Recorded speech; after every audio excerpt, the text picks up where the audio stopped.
Copa del রে ফাইনালের উত্তেজনা মাঠে গড়ানোর আগেই ছড়িয়ে পড়েছে মাঠের বাইরে।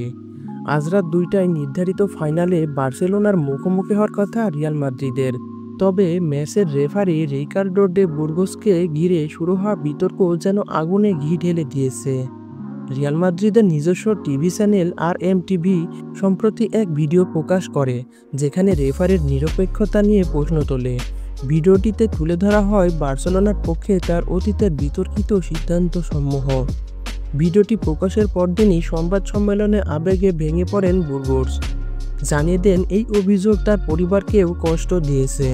এই পরিস্থিতিকে সামনে রেখে রিয়াল মাদ্রিদ স্প্যানিশ ফুটবল ফেডারেশনের কাছে রেফারি বদলের আবেদন জানায়, যা সঙ্গে সঙ্গেই প্রত্যাখ্যান করে ফেডারেশন।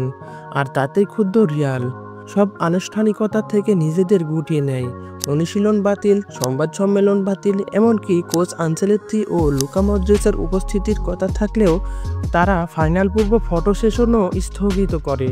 রিয়ালের দাবি, ফাইনালের আগের দিন রেফারিদের পক্ষ থেকে দেওয়া বক্তব্য অনৈতিক ও পক্ষপাতদুষ্ট। তারা স্পষ্ট জানিয়ে দেয়, বুর্গোস ও video assistant referee Pablo Gonzalez ফুয়ের্তেসকে সরিয়ে না দিলে ফাইনাল বর্জনের কথা গভীরভাবে ভাববেন তারা। রেফারিং প্যানেলের পক্ষ থেকে পাল্টা অভিযোগ আসে। RMTV বারবার একতরফা ভিডিও দেখিয়ে রেফারিদের বিরুদ্ধে ঘৃণা ছড়াচ্ছে, যা মাঠের খেলায় প্রভাব ফেলছে।